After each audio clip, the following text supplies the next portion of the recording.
እሷ ከወለደች ከሳምንት በኋላ ባለቤቴ ወንድሙን አናገረው። ወልዳለች። አሁን የዚችን ህፃን ልጅ ህይወት አበላሽተህ ምንም ወደኋላ ማለት አትችልም፣ አግባት ይለዋል። ሚስቴ ይሄን ነገር አትቀበለውም፣ ቤቴ ሙሉ ለሙሉ ይበጠበጣል ይለዋል። ለሚስቱ ማግባት እንደሚፈልግ እንዲነግራትና እንዲያስፈቅዳት ነግሮት የምትለውን ነገር እንዲሰማ አሳስቦት ከባለቤቴ ጋር ይለያያሉ።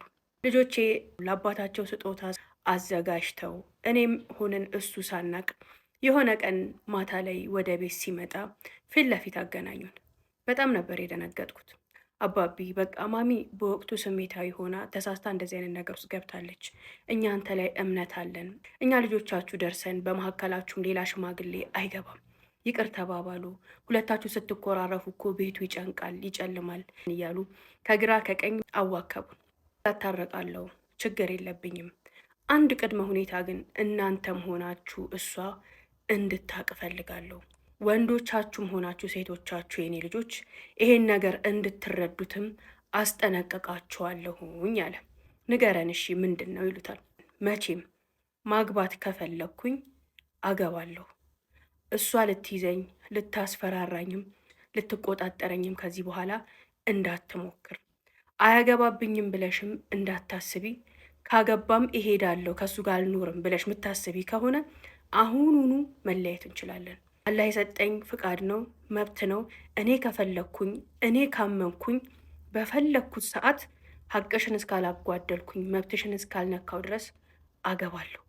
ከሴት ጋር የሁክ በዚህ ወጣ በዚህ ገባ ብለሽ ከዚህ በኋላ እንደዚህ አይነት ጸብና ግርግር ቤቴ ውስጥ አልፈልግም።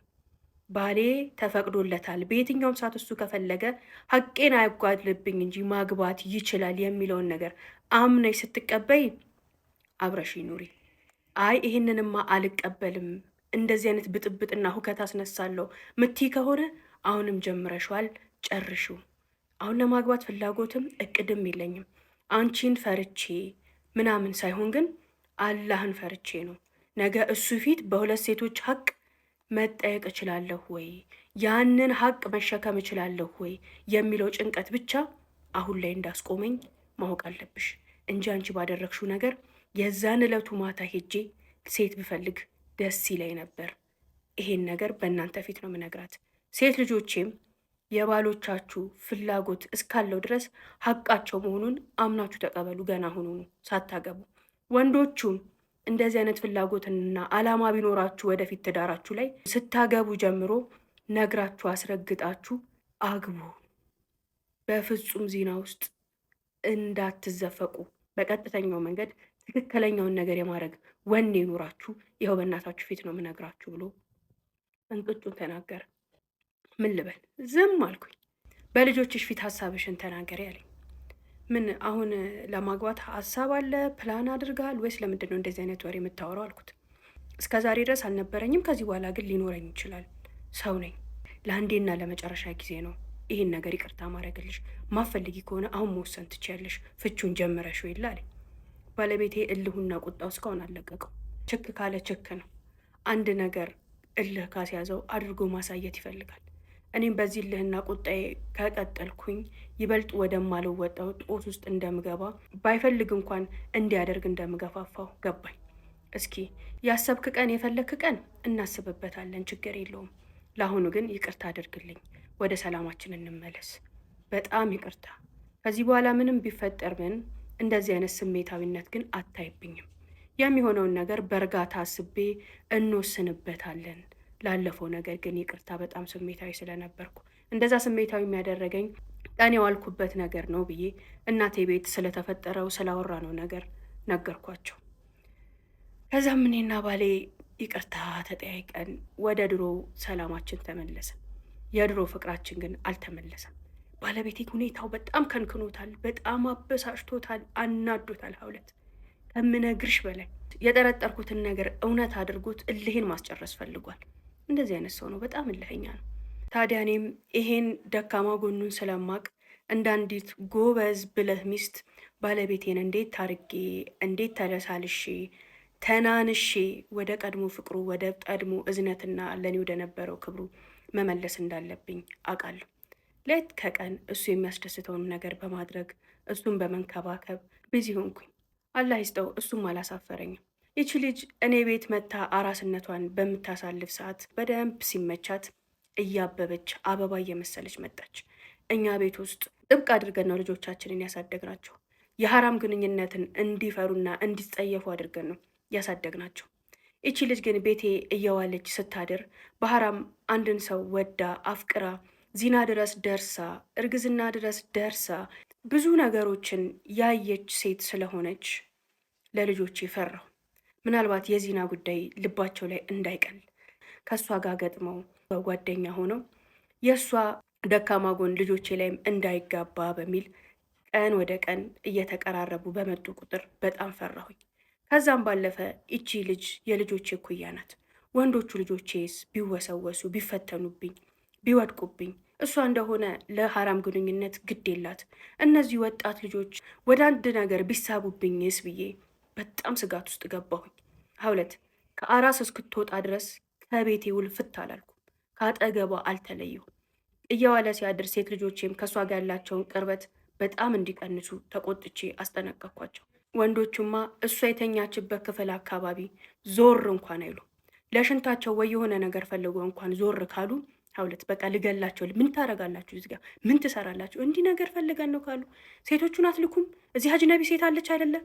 ሀውለት በቃ ልጆቼን ራሱ በገዛ ቤታቸው አሳቀቅኳቸው፣ አቢዙ ያረኳቸው ነው የምልሽ። ያም ያው ከነበረኝ ስጋትና ጭንቀት የተነሳ ነው። መጥፎ ነገር እንደ ሰደድ እሳት ነው። ሳታቂው ዙሪያሽ ላይ ያለውን ነገር ሁሉ ይበላብሻል። በመጨረሻም አንድ ቀን ከባሌ ጋር ቁጭ ብለን አዋራሁት። እንደዚህ አይነት ስጋት ውስጥ ነኝ። ሴቶቹም እኩዮቿ ናቸው፣ ወንዶቹም ጎረምሶች ናቸው። ልጅቷ እንደምታያት ናት። ወንዶቹም በመጥፎ እንዳያስቧት፣ ሴቶቹም ስራዋን አቅለው አይተው ወደ እሷ ስነ ምግባር እንዳይሳቡብኝ ፈርቻለሁ። ይችን ልጅ ቶሎ በልና ቦታ አስይዝልኝ አልኩት። ከባለቤቴ ጋር መጀመሪያ እንዲያናገራት ቢነጋገሩም ሚስቱን ፈርቷት ግን እስካሁን አላናገራትም ነበር። ለሁለተኛ ዙር ባለቤቴ አግኝቶት ሲቆጣው ግን ደፍሮ ሄዶ ሚስቱን ያናግራታል። ማግባት ፈልጌያለሁ ምን ትያለሽ ይላታል። በዛ ሰዓት ሚስት እብድ ትሆናለች። ከኔ ምን አተህ ምን ጎሎህ ነው የምታገባው? እስኪ የጎደለህን ይህን ብለህ ንገረኝ በምትለው ሰዓት ከአንቺ ምንም የጎደለኝ ነገር የለም፣ ግን በቃ ማግባት ፈለግኩኝ። ጓደኞቹ ሁሉ አግብተዋል፣ አቅም አለኝ፣ ዲኔም ይፈቅድልኛል፣ ፍቀጅልኝ፣ በጣም ማግባት ፈልጌያለሁ ይላታል። ሚስት ያዙ ይልቀቁኝ ብላ ያው የፈረደበት ባሌ ጋር ትደውላለች። የትኛውን ቤተሰብ ሲጣላ አስታራቂው ሽማግሌ የኔ ባል ነው። ባለቤቴ እንደዚህ አለኝ። እኔ እሱ አግብቶብኝ ከእሱ ጋር መኖር አልችልም። ቤቴን ጥዬ ከመሄዴ በፊት አንተ እንድታሸማግለንና ይሄን ሀሳቡን እንዲተው እንድታደርግልኝ፣ አልተው የሚል ከሆነ ደግሞ በክብር እንድታሰናብቱኝ ነው ብላ ወደ ባሌ ትደውላለች። ሽምግልና ከእሷ ጋር ቁጭ ይላሉ። ምንም እንዳላወቀ ወንድሙን ከእሷ ምን አተህ ምን ጎሎህ ነው ሌላ ማግባት ያሰብከው ብሎ ይጠይቀዋል። ምንም የጎደለኝ ምንም ያሳጣች ነገር የለም። ለአገባ በጣም ጓጉቻለሁ። ልቤ ተነስቷል። በሐራም ከምወድቅ ማግባትና ማግባት ብቻ ነው የምፈልገው ይሏል በእሷ ፊት። በዚህ ሰዓት በቃ አንተ ውጣ ይልና ሚስትን ብቻ ያዝ አድርጎ እንግዲህ ወንድ ልጅ አንዴ ልቡ ከሸፈተ ሌላ ከፈለገ ከባድ ነው። አላህም 2 3 4 ለእኛ የፈቀደልን የልባችን ስስነት የፍላጎቶችንን ደግሞ ከፍተኝነት አይቶ ነው። ይሄ ልጅ በሐራም ወድቆ ነገ አንቺም እሱም አላህ ፊት ከምትጠየቁ ለአላህ ብለሽ ፍቀጂና አንቺን ቤትሽን ያዢ። አንድ ነገር ካጎደለብሽ ሀቅሽን ከነካብሽ እኔ ኃላፊነቱን ወስዳለሁ። ባክሽ ፍቀጂለት ወንድሜ ሐራም ላይ አይውደቅ ብሎ ይችን ሴት መማፀን ይጀምራል። በዚህ ሰዓት እሷም አንተ ሚስት ላይ ያላረከውን ነገር ቤትህ ላይ ያላረከውን ነገር እንዴት እኔ ላይ ትፈርዳለህ? እንዴት ለወንድም ትፈርዳለህ? ከእሷ ምንም አላጣሁም፣ ቤቴም ሰላማዊ ነው እያለ እንዲያገባ እንዴት ትገፋፋዋለህ? ፍቃድስ ትሰጠዋለህ? ብላ ከባሌ ጋር ክርክር ትገባለች። እኔ ፍቃድ አልሰጠውም፣ እንዲያገባም አላበረታታሁትም። ወንድ ልጅ ግን አንዴ ልቡ ከፈለገ ልጆቹ እንዳይበተኑ ፈርቶ ሐራም ላይ መውደቁ አይቀርም። አይ አላህን እፈራለሁ በትክክል ፍላጎቴ ነው አደርጓለሁ ካለ ደግሞ ቤቱን ማጣቱ መበተኑ አይቀርም። ለዚህ ሁሉ ቁልፉ ያለው አንቺ ጋ ነው።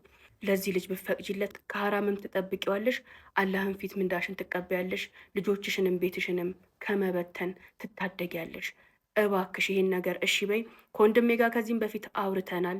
የማግባት ፍላጎት አለው። ከአንቺ ስላጣ አይደለም። ይሄ ወንዳዊ ፍላጎት ነው፣ ተፈጥሮ ነው። አንቺ ጥንክር ብለሽ ግን እባክሽ ቤትሽንም ልጆችሽንም አትበትኝ በሚላት ሰዓት በል እሱ ያግባ ምትል ከሆነ አሁኑኑ ሀቄን ሰተህ ለያይተኸኝ ከዚህ ቤት ውጣ ትለዋለች።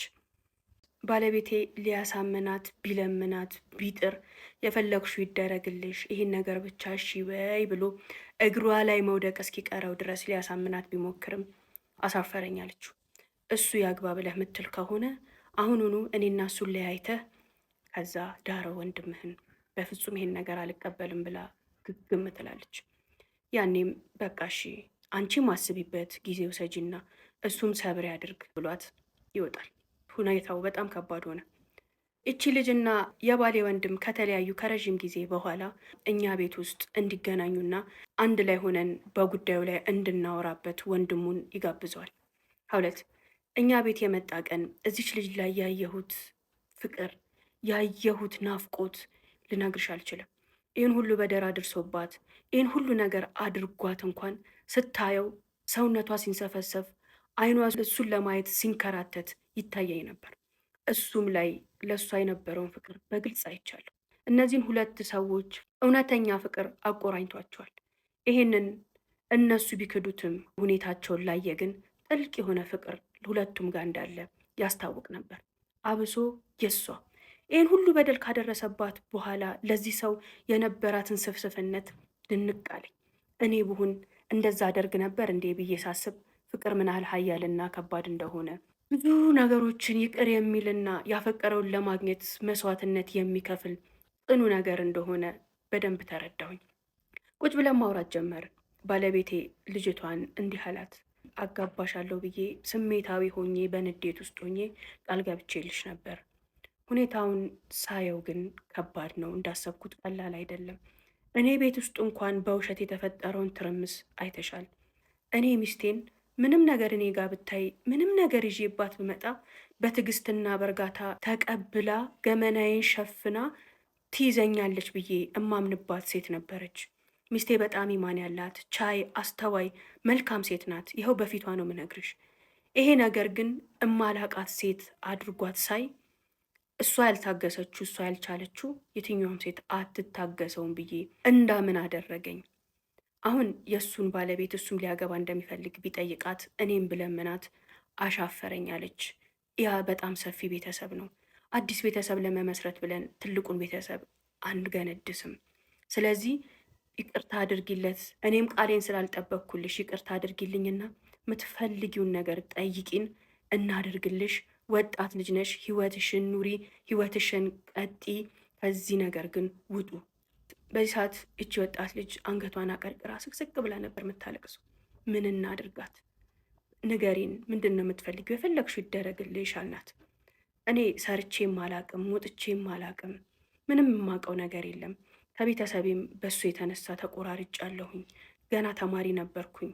ምንም ያህል ገንዘብ ብትሰጡኝም ምን እንደማረግበት አላቅም። ይህን ሕፃን ልጅ ይዤም እንዴት ነው ወጥቼ መስራት የምችለው? ከባድ ነው ለእኔ ብላ ትክዛለች። እኔ አንድ መላ መጣሁ። ልጇን 6 ወር ድረስ ትንከባከብ። ከ6 ወር በኋላ ልጇን እኔ ያሳድጋለሁ። የራሷን ስራ ጀምራ በእግሯ ቆማ ልጇን ማሳደግ እስክትችል ይሁን ቃል እገባልሻለሁ። ልጅሽን እኔ እንከባከብልሻለሁ። ቤቴ ትናንሽ ልጆችም አሉ፣ ትላልቅ ልጆችም አሉ። እንደምታዩ ነው። ሁሉም እየተቀባበለ የእናትም የአባትን ፍቅር ሳይጎልበት እኛ እናሳድግልሻለን። መስራት የምትፈልጊው ስራ ምን እንደሆነ ከራስሽ ጋር ተማከሪ። መስራት የምትፈልጊውን ነገር ካወቅሽ በኋላ ባለቤቴም ይኸው እሱም ንገሪያቸው ይህን ስራ መስራት እፈልጋለሁ ብለሽ ስራ ይፈልጉና ያስገቡሽ። ሰው ቤት ተቀጥረሽ ቢያንስ አመትም 2 ዓመትም ከሰራሽ በኋላ እነሱ ያቋቁሙሽ። እዚህ ላይ ምን ትላላችሁ ብዬ እኔ ሀሳብ አቀረብኩ። በዚህ ሰዓት ሁለቱም ተስማሙ። በጣም ጥሩ ሀሳብ ነው ያመጣሽው። እውነት ነው። መጀመሪያ የስራ ዓለም ውስጥ ለመቀላቀል ተቀጥረሽ ስሪ። ከዛ በኋላ ምን እንደምትሰሪ ጥናት አድርጊ እና ጠይቂን። ሁለታችንም ተደጋግፈን የምትፈልጊውን የራስሽን ስራ እናስጀምርሻለን። እስከዛ ግን በእግርሽ እስክትቆሚ እንደተባለው ባለቤቴ ፈቃደኛ ከሆነች ቃል ከገባችልሽ ልጁሽን እኛ እንንከባከብልሻለን። በእንደዚህ አይሻልም ወይ ተባለ። በዚህ ሀሳብ ተስማምተን ከዚህ በኋላ እንዳይተያዩ ቃል አስገብተናቸው ተለያየን። ምን መስራት እንደምትፈልግ እዛው ከኔም ጋር እየተወያየን ወሰንን። የባሌም ወንድም ብዙ ሰዎች ስለሚያውቁ ስራ ፈልገው እንዲያስገቧት ነገርኳቸው። ስራው እንደተገኘላት ከኔ ቤት ልጇን ጥላ ስትወጣ እናትና ልጅ ሲለያዩ በጣም ከባድ ነበር። በጣም በጣም ልብ ሰባሪ ነበር። ማጣት፣ ድህነት፣ ልጅን መያዝ አለመቻል፣ ለዛውም በወጣትነት ብዙ ስቃይና መከራ ያየሽበትን ልጅ ጥሎ መሄድ፣ ለዛውም እሷ የጣለችው አጎቱ ጋር ነው። ምን አይነት እጅ ላይ እንደጣለችው እያወቀች እንኳን 30 ጊዜ ነው ከበር የተመለሰችው። አይኗ ፈንቅሎ ይወጣል ብዬ እስክሰጋ ድረስ ስታለቅስ አደረች። የእሷ ሁኔታ ወንዶቹን ሳይቀር በጣም አስለቀሰ፣ ልባችንን ረበሸ። የሆነ ሩቅ አገር ላትመለስ የምትሄድ ነው እንጂ እዚሁ አፍንጫችን ስር ያልሆነን ያህል ነበር ሐዘንና ስብራቷ። የሆነ ሆነና እንደምንም ለያይተናቸው ወደ ቤቷ ሄደች፣ ስራዋን ጀመረች። የመጀመሪያዎቹ ሰሞኖች ላይ ቀን በቀን ጠዋትና ማታ አጥብታው ትሄዳለች። አንዳንዴኛው ጋር ታድራለች፣ አንዳንዴ ደግሞ ወደ ቤቷ ትመለሳለች። ያው እኔ ጋር ብትሆን ችግር አልነበረብኝም። እንደነገርኩሽ ግን ለልጆቼ ሰጋው። አጅነቢ ቆንጅዬ ወጣት ሴት ጉያዬ ላይ አድርጌ ጎረምሻ ልጆች ይዤ ብቻ ይገባሻል። እንደዛ እያልን ወራት አልፈው ወራት ሲተኩ እሷም ከልጇ መለየትንና ስራ ቦታ ላይ መዋልን ለመደችው። እንደዛ እያልን ልጁም 1 ዓመት ሞላው። እሷም ከኛ ጋር ከወጣችና ስራ ከጀመረች ወደ 7-8 ወር አካባቢ ሆናት። ስራዋ ላይ በጣም ጎበዘች፣ ስራውን ወደደችው። ሰው ጋር ተቀጥራ ዓመት ከ6 ወር አካባቢ ከሰራች በኋላ ባለቤቴን አማከረችው። የስራ እቅዷንና ፕሮፖዛሏን በምሰራበት ሰዓትም የያዘችውን ኤክስፔሪንስ ሁሉ ከባሌ ጋር ሼር ካረገች በኋላ ስራውን ለራሷ ብትጀምር ጠንክራ እንደምትሰራና ውጤታማ እንደምትሆን ባለቤቴ ስላመነባት ከወንድሙ ጋር ተነጋግሮ ስራ ቦታ ማመቻቸቱንና ሙሉ አደረጃጀቱን የባሌ ወንድም ኃላፊነቱን ወሰደ። የሚገርምሽ ነገር ግን እነዚህ 2 ሰዎች ግንኙነታቸው አላቆመም ነበር። የራሷን ስራ ካደረጃጀላት ካመቻቸላትና ስራዋን ከጀመረች በኋላ ግን በሚስጥር ያገባታል። የእሷ ቤተሰብ ሲያቅ፣ የእሱ ቤተሰብ ግን ማንም ሳያቅ ተስማምተው አግብቶ ያስቀምጣታል። ልጁ እኛ ጋር በጣም ተመቸው። ከልጆቼ ጋር ተግባባ። ጥሩ ሞግዚት ቀጠርንለት። በጣም አማረበት። አንሰጥሽም፣ በቃ ከዚህ በኋላ እኛ ጋር ይደጋልናት። እሷ ምንም ቅር አላላትም። አጎቱ ቤት ነው፣ በጥሩ ሁኔታ ተይዟል። በፈለገች ሰዓት መታ ታየዋለች፣ ትንከባከበዋለች። እናቱ እሷ መሆኗን ቢያቅም ፍቅሩና ውዴታው ያለው ግን ከኔ ጋር ነው። ይቺ ልጅ ለእኔ ልክ እንደ ሚስጥረኛ ጓደኛዋ እንደ እናቷ አድርጋ ይዛኛለች። አንድ ቀን መጣችና ማሚ እንዳትቆጭኝ ግን በጣም ይቅርታ፣ አንድ ነገር ላማክርሽ ልነግርሽ እፈልጋለሁ። ለማንም ግን አትናገሪብኝ፣ እናም እንዳትቆጭኝ እንዳትፈርጅብኝ አለችኝ። አብሽር ችግር የለውም አዋሪ፣ ምንድን ነው አልኳት። ከገሌ ገሌ ጋር እኮ ከዚህ ቤት ከወጣው ጊዜ ጀምሮ እንገናኝ ነበር። እኔ እንዴት እንደምነግርሽ አላቅም፣ በጣም ነው የምወደው። ከዛም በቃ ከወጣን በኋላ ሲመጣ ሳገኘው ምናምን አልቻልኩም፣ አብረን ነበር። ነገር ግን ሲና ውስጥ ከዛ በኋላ አልገባንም። ከዚህ በኋላ እኔ ከአንተ ጋር ግንኙነት ውስጥ የምገባው ስታገባኝ ብቻ ነው ብዬ እስከ ዛሬ ቆይተን ነበር። አሁን ግን ተጋብተን መኖር ከጀመርን ይኸው 2 ወር ሆኖናል። በዚህ ሰዓት ነው የሚመጣው፣ በዚህ ጊዜ ነው የምንገናኘው። ከዛ ውጭ ግን ቤቱ ነው፣ ለአባባም አልነገረውም። ይኸው እኔ ስላላስቻለኝ ነገ ከሌላ ሰው ብትሰሚ ይህን ሁሉ ለታውለሽልኝ፣ ይህን ሁሉ ነገር አድርገሽልኝ ትጠይኛለሽ፣ ትጸየፊኛለሽ ብዬ ነው። ምን ትያለሽ አለች። እኔ አሁን ሁሉን ጨርሰሽ ሁሉን አገባደሽ ከመጣሽ በኋላ ምን እልሻለሁ? በቃ እኔም አላየሁም አልሰማሁም። እስከ መጨረሻው ድረስ እዛው ህይወታችሁን ቀጥሉ። ግን ባልሽ ለወንድሙ እንዲነግረው ንገሪው። ይቀያየማሉ፣ ለእሱ እንዲነግረው አድርጊ ያልኳት። እሺ እነግረዋለሁ፣ አፍ በይኝ ይቅርታ ስለደበቅኩሽ ምናምን ብላ ነገረችኝ። ምን ነው ባልሰማሁን ያልኩት፣ ዋጥ አድርጌ ያዝኩት። ነገር ግን ከባሌ ምንም የምደብቀው ነገር የለም። ማታውኑ ለባሌ ነገርኩት። እንዲህ እኮ ብላ አለችኝ። በሚስጥር አብረው ሳይሆኑ አይቀሩም አልኩት። ስነግረው ፊቱ ላይ የተረዳሁት ነገር አማክሮታል። እሱ በሚስጥር ይዞት ነው እንጂ ምን አለኝ፣ ከእኔና ከአንቺ እንዳይወጣ ይሄን ጉዳይ እርሺው፣ ይቺ ወጣት እንኳንም በአክና አልቀረች ብሎ ኃይሉን ዘጋው። 2 እስካሁን ያለ ነው በዚህ ሁኔታ ነው። የእሷን ልጅ እኔ እያሳደግኩኝ ነው። እሷም ስራዋን አደራጅታ ጠንክራ ጎበዝ ሆና እየሰራች ነው። ያም ሰው በድብቅ አግብቷት ቤተሰቡም ሳይበተን ሚስቱም ሳታቅ እየኖረ ነው። የወደፊቱን አላቅም ትለናለች። የዛሬ ታሪክ በዚህ ያብቅታል። በቀጣይ ታሪክ እንገናኛለን። ቻው።